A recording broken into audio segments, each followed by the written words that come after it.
and welcome back to Rewa.com TV, the last show in the series. I'm Alex Lush. And I'm Charlie Gunningham. And this time I'm off to Mandurah to talk to 3 agents there and also to find out what type of a place Mandurah is to live in. But first I'm talking to the guys in the know at Rewa, and we're investigating the latest Rewa property stats.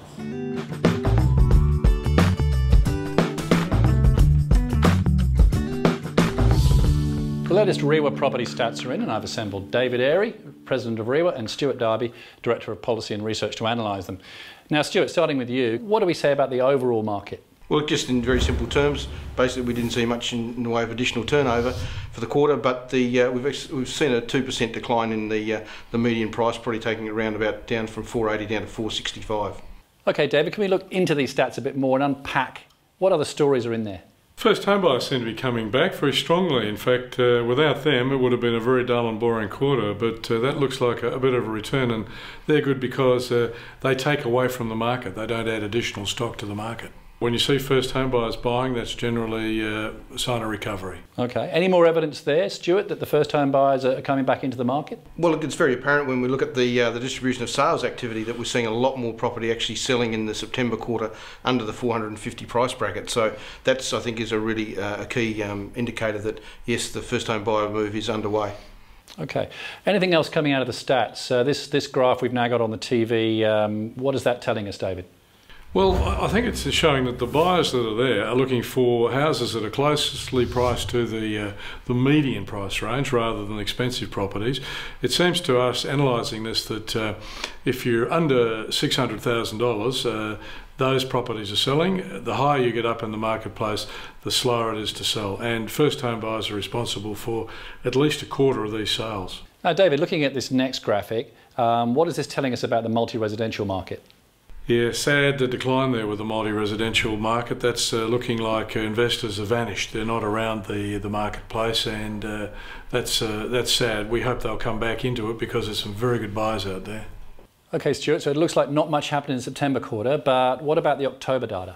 Yeah, look, we've got some, I guess, some very promising, more of those green shoots, I guess, as we call them, is our industry data, our Rewa.com data, shows us we've got somewhere in the order of some 15–20% increase in the amount of sales recorded for the month of October, which is really promising, and it sort of takes us back to the level we saw in March of this year, and plus we saw an increase in the median price for that particular month. So I guess what we'll just have to see is the months roll on in November and December to see how the December quarter pans out.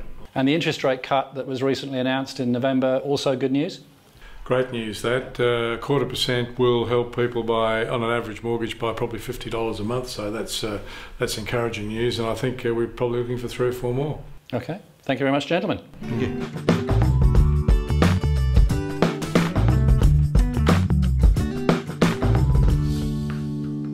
This month we're looking at life in Mandurah, 70 or so kilometres south of Perth. Once a small fishing village that boomed during holiday periods, it now has a thriving population of nearly 67,000. Mandurah provides a mix of inner city and semi-rural living between the Indian Ocean, the expansive waterways of the Peel-Harvey estuary, and the lower reaches of the Serpentine River. The city saw a boom from 2005, but despite that rapid growth, it's really retained its relaxed holiday atmosphere. On the foreshore, there are vast lawns with picnic areas, shelters and barbecues, and of course those pelicans. And meanwhile, the water is ideal for a river cruise, windsurfing, diving or crabbing. Mandurah provides a good mix of quality retail outlets, good communal and leisure facilities, and some great restaurants. It prides itself on providing a diverse and friendly community. Well, it's like being on holiday here all the time. It's living in a holiday town and just enjoying the sunshine, the estuary, the beautiful waterways. We're very lucky to have this on our doorstep. The sense of the old Mandurah is still very much intact in this new vibrant city that we have now. The sense of community in Mandurah, especially Dolphin Quay, it's growing all family. Yeah, it's just growing all the time. Mandurah means Mandurah Gored Up, which means meeting place of the heart, and I think that says Mandurah's exactly how it is. In terms of property, Mandurah covers all bases. There's an exciting mix of residential developments, from family homes and modern apartments within new estates to luxurious homes nestled along numerous canal waterways. And with activity down, it could be the perfect time for some opportunistic buying.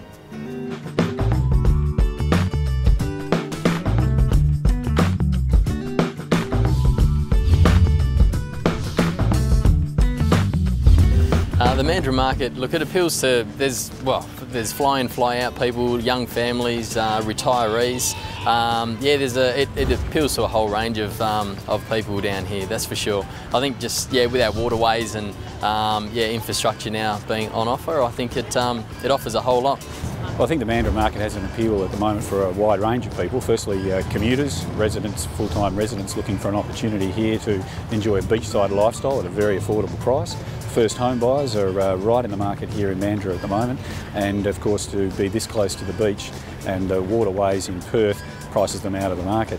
Of course there is a historical use of Mandurah properties as holiday venues, and of course holiday buyers are prominent, and also investors. We look at investors getting reasonable rent returns in Mandurah at the moment. There seems to be a fairly good demand for rental properties. So there's a fairly wide appeal to Mandurah at the moment, and it's at the right time of the cycle, of course, to purchase in Mandurah. Well, it's the aquatic lifestyle. Basically, Mandurah's got more water than basically anywhere else in WA, and it's 2.5 times Sydney Harbour. It has canals, it has beachfront. Where else can you get absolute beachfront where there's nothing between you and the beach? You can actually live there. You've got canal properties where you've got title into the water. Water everywhere.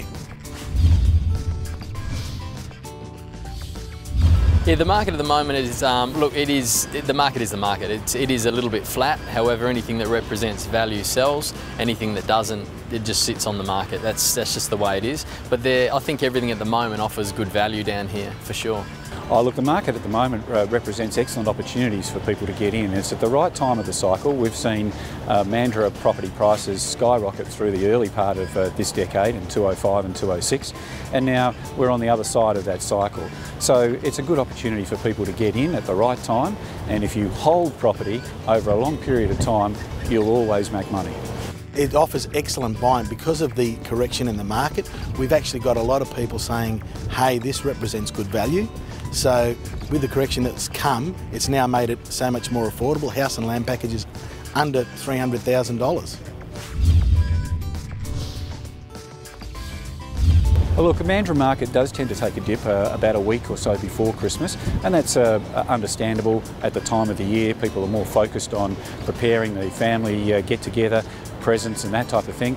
But usually the first week in January we see a big increase in the amount of interest in properties in Mandurah, and we're looking forward to that in the start of 2012. Well, we traditionally have a little bit of a burst leading up to Christmas, and then it'll level off just over the Christmas period while everyone's playing with their toys under the trees, and then it'll kick off again after Christmas. So get in quick before the rush really starts after Christmas through till about Easter, and then it just peters off over winter. A traditional cycle. Well, that's it from us for now. Thanks for watching, and a huge thank you to everybody who's been a part of Reiwa.com TV this year. And don't forget, if you want to watch any of the previous episodes, you can find them all on Reiwa.com. Thanks for joining us. See you next year. Bye-bye.